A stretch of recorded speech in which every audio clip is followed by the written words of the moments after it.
Ontem mesmo, você lembra que a gente trouxe aqui o representante da Prefeitura de Socorro. Algumas pessoas do Guajará disseram que já teve máquina ontem lá. Outros disseram que na região onde eles moram não apareceu. Mas, de qualquer forma, nós estamos acompanhando, agradecidos à Prefeitura, agradecidos aos moradores. Eles registraram até uma máquina lá para fazer o trabalho e a gente vai acompanhar. Pode ter certeza que a gente vai acompanhar todo o desenrolar, para, mesmo que seja paliativo, para melhorar a situação dos moradores aí no Guajará. Quero falar sobre um assunto agora que é importantíssimo e eu quero a sua atenção aí do outro lado, se você estiver em casa ou no trabalho. Em maio, um crime chocou a população sergipana, a morte da jovem Ana Paula, de 26 anos. Você lembra? Essa jovem aí. O principal suspeito, seu ex-companheiro. A jovem foi morta a golpes de marreta. Em julho, a Justiça decidiu pela liberdade do viúvo, o Vitor Aragão. O caso é tratado pela Polícia Civil como feminicídio. Ele foi preso novamente, está cumprindo lá a prisão preventiva depois do pedido do Ministério Público. No dia em que se comemora, hoje, 13 anos da Lei Maria da Penha, a gente lembra mais um caso. Esse daí que está vendo é do Vitor Aragão, mas teve mais um caso que aconteceu em Nossa Senhora da Glória, lá no Alto Sertão. Eu ainda lembro como se fosse hoje. O homem teria espancado a companheira que sofria de uma doença rara. A morte dela foi confirmada por conta da violência doméstica que sofreu. Ontem, a Justiça concedeu alvará de soltura para o homem. Ela, infelizmente, perdeu a vida. A Lei Maria da Penha completa hoje 13 anos de vigência. Nesse tempo, quais foram os avanços? Sara Medeiros, ela conversou com a vice-presidente da Comissão de Defesa da Mulher da OAB Sergipe, Valdilene Martins. Com a criação da Lei Maria da Penha e principalmente com o Instituto da Medida Protetiva, as mulheres estão se sentindo não só mais seguras, como também mais encorajadas a procurar a delegacia, denunciar. Houve também um aumento de medidas protetivas, muitos casos de ameaça, muitos casos de agressão física, em que foram expedidas medidas protetivas a fim de resguardar a integridade física. Tem muito que ser feito porque os números são altos, porém, não são os números reais. Ainda existem muitas mulheres que resistem a denunciar, que demoram a denunciar. Normalmente, esses casos de feminicídios, as vítimas não têm medida protetiva, não procuraram a polícia a tempo. Existem alguns casos de reincidência, existem alguns casos que a vítima procurou a polícia, porém, na grande maioria deles, não é essa a realidade. Então, a gente precisa fazer com que essa denúncia chegue a nós o mais rápido possível para que a gente possa trabalhar o caso e evitar um crime como o feminicídio. Na verdade, você acompanhou a delegada Renata Abuim, né, ela falando sobre os casos que devem ser denunciados. A gente sabe que muitas vezes as mulheres denunciam e logo depois retiram a denúncia, por causa da família, por causa dos filhos, mas a informação sempre, como diz a delegada, é que as denúncias aconteçam, que sempre aconteçam, independentemente da preocupação. E quando a denúncia acontece, quando a pessoa não retira a denúncia, pode ter certeza que evita muitos casos de feminicídios.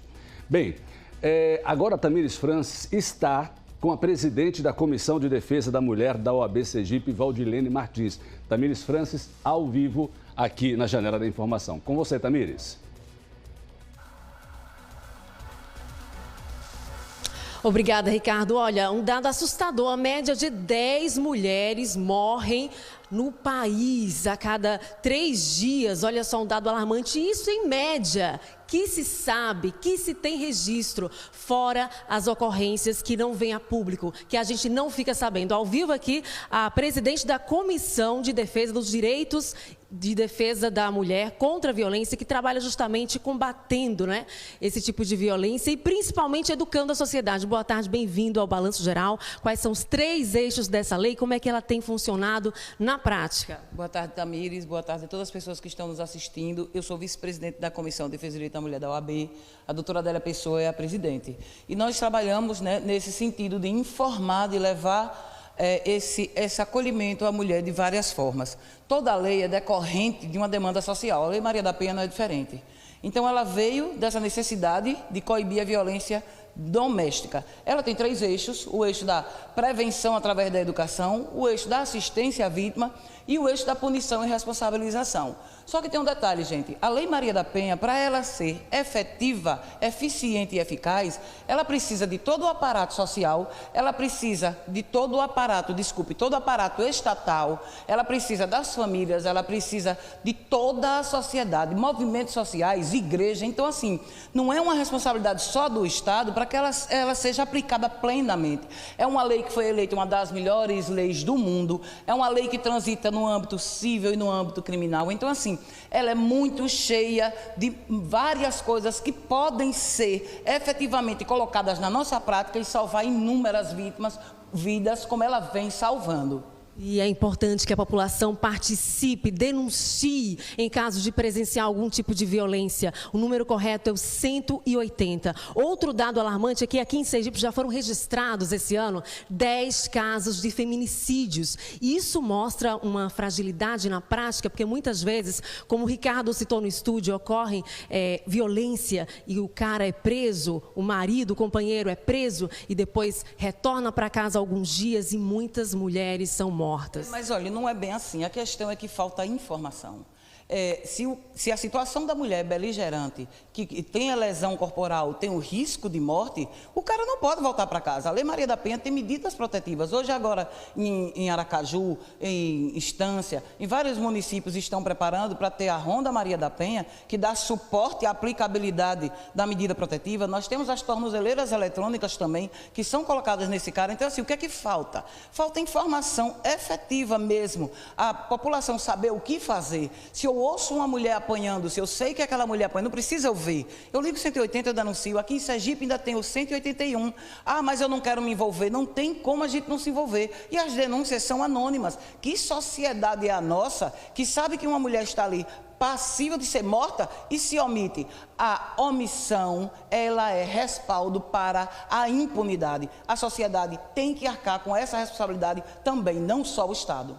E já que falamos agora sobre impunidade, uma característica importante é que esses agressores geralmente não têm passagem pela polícia, são geralmente tidos e entendidos como cidadãos de bens, o que dificulta ainda mais essa imagem construída. Justamente, toda regra tem exceção, mas a regra do homem autor da agressão é o cidadão de bem. É o cara que nunca teve passagem pela polícia, é um cara que é o tio legal, é o vizinho prestativo, é o colega de trabalho maravilhoso. Socialmente falando, ele tem uma aparência, ele tem uma face que é maravilhosa. Só quem conhece esse lado macabro, monstruoso dele é a família, é a esposa. E as crianças, que a violência doméstica já foi constatada, ela atinge até os animais de estimação. Então, mesmo que aquele cara não bata naquele filho, naquela filha, naquela pessoa idosa que está em casa, mas a violência é reflexa. Ela gera consequência nessas crianças. Por isso a necessidade de se ensinar nas escolas as bases da Lei Maria da Penha, como agora no município, de acordo com a lei de iniciativa do vereador Seu Marcos. Outros municípios também estão fazendo essa mesma lei e no estado de Sergipe também vai ter essa lei nas escolas estaduais. Então, assim, a gente precisa ensinar essas crianças a quebrar esse ciclo da violência desde cedo. E para quebrar esse ciclo é necessário participação social, denúncia e também efetividade da lei na prática. Ricardo. Obrigado, Tamires. Obrigado, representante da OAB, pelas informações.